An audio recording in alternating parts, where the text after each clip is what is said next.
Welcome to Kylo Unmuted. I am your host, Rob Mann. How's everybody doing today?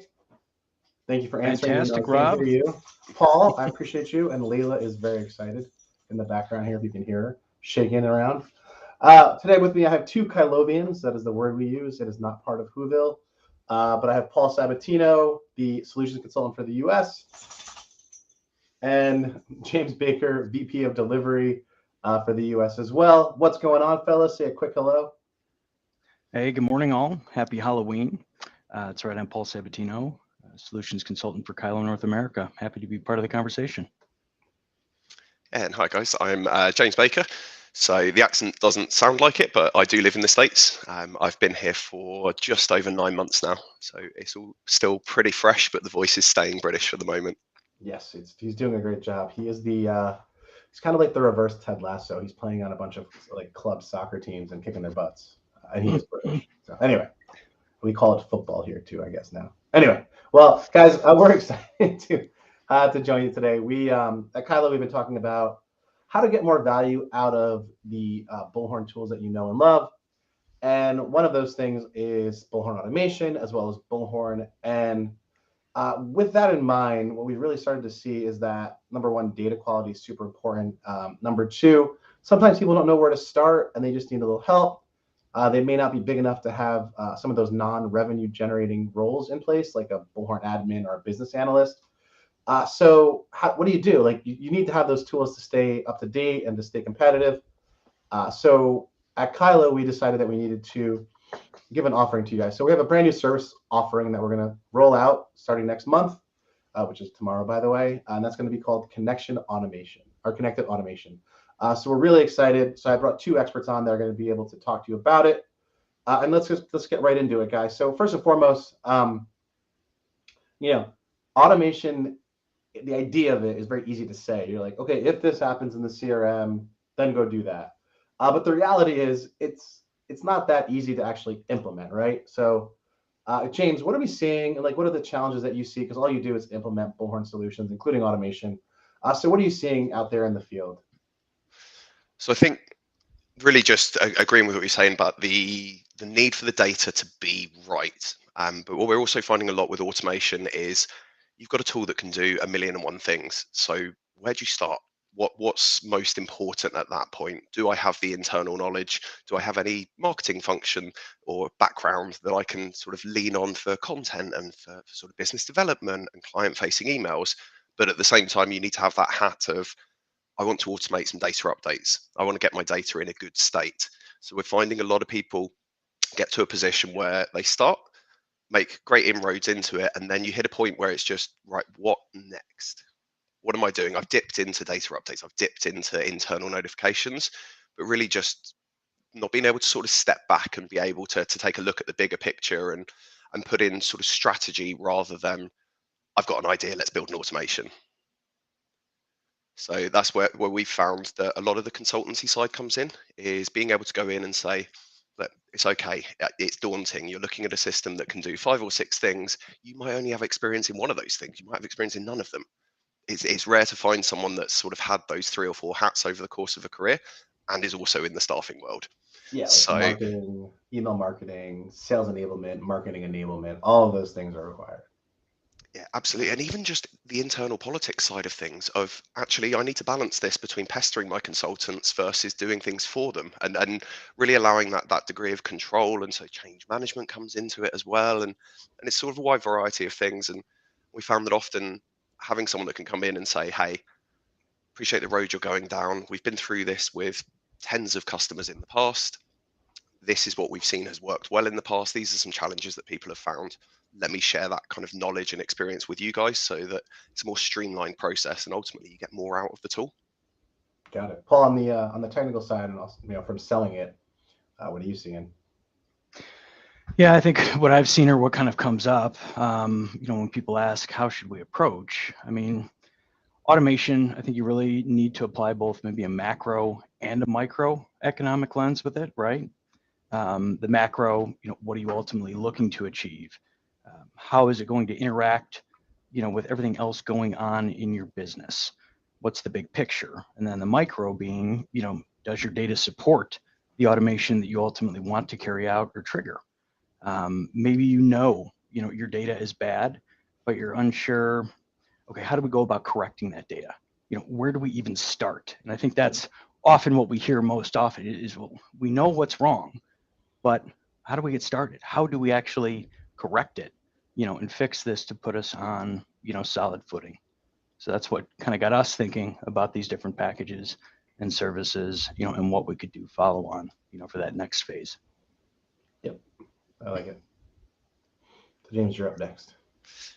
Yeah, and I guess sort of around automation not being a one-time thing. Obviously, we've got Christmas just around the corner as sort of one-time event. So what have you seen that companies need to do to sort of maximize their ROI? Yeah, so a couple things. So number one, training is also not a one-time thing. I just want to preach that. I said that at Staffing World last week.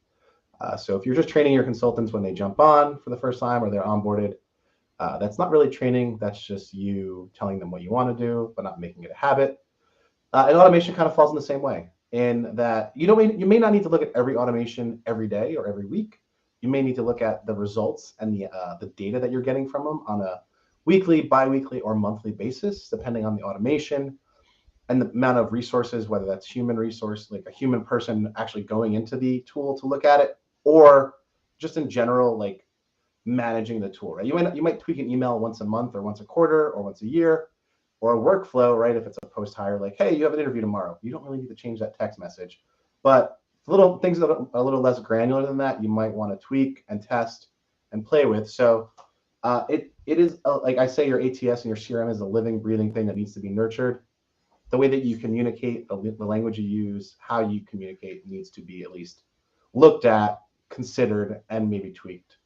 At least once a month or once a quarter, depending on the amount of time you have to do that. So it doesn't need to be every day. It's probably better, but it cannot be just like set and forget for most things. Yeah, definitely not. It is living. It is breathing. You have to take care of it. You have to own, the product.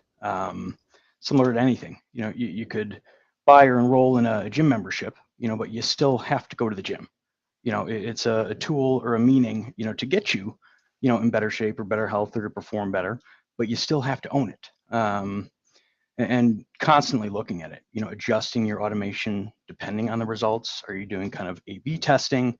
Are you constantly thinking about what can and should be automated? You could automate, it's all looking at your manual and redundant processes that are happening over and over that are predictable. You can automate one of those, but if you kind of stop there, it's a drop in the bucket, as far as time saved. You need to be looking at all of those manual processes that can and should be automated, and it's kind of compounding time saved that is going to ultimately impact and increase the ROI you see on your investment. And also podcast title that I have during that. Yeah. Owning it. So I'm going to stop myself there. Go ahead, Paul. But constantly, being aware, creating new automations or marketing campaigns as your market changes, right? Like think back to the start of COVID, people were putting out different packages or promotions, and communicating, but as things have gotten back to normal, you don't want all that stuff still going out. You need to adjust. What's next? How are we going to communicate? You can text what your COVID status is every week. Right. That was a thing for a hot minute. It was turned off, within probably the first 60, 90 days, by most that deployed something like that. Yeah. So I guess I'll flip back to you, Rob. If you could only have one automation, what would that be and why? Yeah, I'll keep it short. So I think anything post placement, whether you're contract or perm, anything that's asking for a review, referral, or to ask for when they're if they're on contract, when their assignment's going to run out. Having that set up is going to deliver. I mean, I just said 3 R's, right? You can remember it really easy. The first one is re-engagement, which is not post hire, but asking for a review so you know how you're doing, so you can celebrate it, get testimonials, put them on your website. Ask for referrals. They're the most frequent source of highly qualified talent that you're going to get, especially because the people you place are good and they're going to know good people. and they might have might have other job openings that are coming there. So referrals don't mean just candidates; it could also mean other jobs that are going to come up in that company. And then redeployment, we got to get better at it. So those are that's my simple. And anything post hire that's going to ask for those three things. James, you want to jump in? Well, I guess if you've brought the R's, I'll bring the C's. In that, for me, it's about, and it sort of harks back to the talent grid results Bullhorn published recently. It's a very candidate-driven market at the moment, very, very candidate-led market. So what we're really seeing is that we need that clear, concise, consistent communication with candidates, and with the emphasis really on consistency there. It's about sort of setting the tone for communication and then just keeping people informed. I guess throw another C in there, showing you care as well. And one of the biggest frustrations, I'm sure, when we've been there in the past, sort of job hunting, you send your resume out to 10 different agents and you hear back from one or two. Responding shows caring. Yeah, exactly that. And just keeping people in the loop, just saying like, hey, nothing's moved on this. It's been a week, it's been 2 weeks, nothing's changed on the job. Your job submission status hasn't swapped. So I just want to send you a quick email saying like, hey, haven't forgotten about you. This isn't dead. It's still a live role. I'm chasing feedback. Or through to sort of closing out a job. Someone else has got it. Really sorry to hear that, or not sorry to hear, I suppose, but unfortunately client's gone with someone else in this instance. However, here's a link to a load of match jobs that are on our website. Give me a call if you want to discuss feedback in more detail. So just being able to do that and not disappear. Can we send Jeopardy music yet if we're still waiting for feedback? Yeah, we should. Yeah. Paul, what do you got? I think James is right. I mean, communication is key. Thinking back to my time on the desk, biggest thing you'd hear from candidates is that a lot of times recruiters don't want to tell them it was a no. Closing them out or communicating that it was a no is better than nothing. But I think back, what are the things that I was supposed to be doing or we all should be doing that we don't? And it's off kind of, the post-placement, whether that be automatically updating the candidate title, the availability date, the status, or even on the flip side, if I'm on the sales, after a placement, updating the company status, right? It's going to allow you to better control maybe external messaging that you want to send specific to your prospects versus, your existing customer base. And the way to automate that is to make sure that everything is true. All right. So we're not a company that likes to just tell you about problems. We like to solve them for you. So fake drum roll. Paul, what do we have going on live? We're going live today.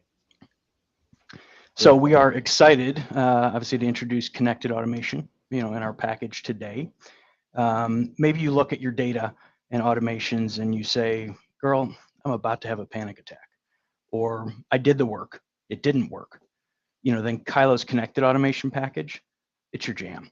I mean, you might be thinking, is this software, Paul, or is it a service? I'm about to tell you, it's really both.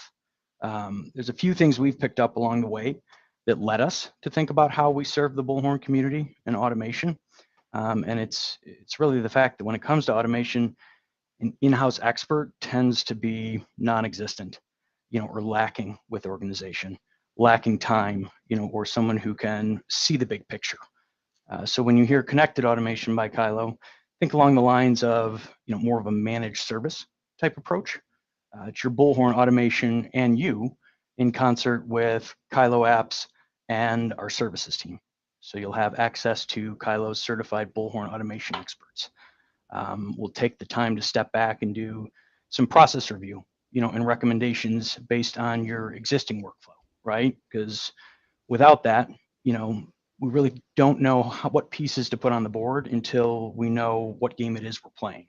So it's understanding your current state, future state, and what's stopping you, from getting there, that we're going to spend time, before we then turn to some of the tools to help with your data management and data cleansing, addressing duplicates, which can easily be called out by Bullhorn automation, but then, addressed with our tools, and then some exclusive content, that we'll provide. So just a few examples, but hopefully enough to keep the conversation going. Would love to hear from you afterwards to dive a bit deeper.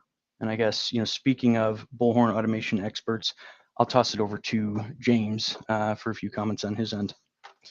Thanks, Paul. Yeah, I think, and one of the reasons that it's sort of pitched as a much longer term thing is, whilst you're not outsourcing the function, we're not saying, hey, give us a stack of cash and we'll come back in 12 months. Here's all your automations. Here's everything wonderful that we've done for you. It's not that piece at all. It's really the consultancy. And as Paul said, sitting down and going through and doing process discovery and saying, okay, where are we right now? And why are we where we are? Where do we want to go from here? And then looking back and some of it might be really simple, quick wins. So we might be super busy in the first month or so, and then we're letting things tick over. But it's really just having that kind of arm around the shoulder, I suppose, of someone that says, look, what we're doing here is really good, but let's not lose sight of the main focus that we've got, which is, be it our candidate comms or be it business development or whatever it is. And whilst I'll be the person you'll largely be dealing with, and so my background, I've only ever worked in the staffing industry. Been with Kyloe for 4.5 years and have implemented over 100 customers onto ATS, done lots of onboarding, 20 plus Bullhorn Automation implementations. So you get that kind of wealth of my experience, but kind of more importantly than that, you get my box of tricks and you get the 200 years of Bullhorn experience that Kyloe hold. You get me being able to lean on data engineers, project managers, solutions architects.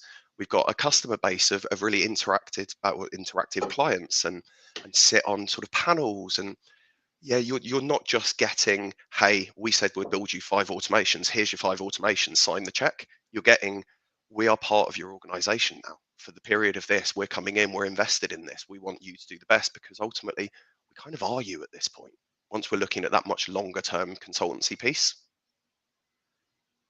No, I agree. I think it's fantastic. And I know that's been something that people have needed since I was selling Here Fish back in 2019. So really excited to see Kyloe delivering it. Paul, James, thank you guys so much. You guys, it is Halloween, and I would be remiss if I did not celebrate a little bit with you. So hold on 1 second for me here because we got a little background stuff.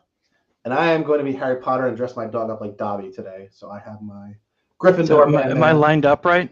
And I want so Paul, what we're trying to do is add that emoji that turns Paul into a mouse, but we cannot do it. So Paul, I think I'm lined up with my horns now. Oh, you am are good? Yeah, yes, we did it. There we All go. right, guys. Well, thank you. If you want to learn more, and I have a really cool graphic for you guys, so I'm just kind of slacking down here. Check out the banner below. If I tap it with the wand, maybe it'll take you there. And if you've never been to Orkney, which is where Kyloe is based, it is a pretty magical place. So it's not Hogwarts, but it's damn close. Thank you, guys. Thank you, Paul. Thank you, James. Let us know if you have any questions. Check out the website, www.kyloepartners.com, connected recruiting, and happy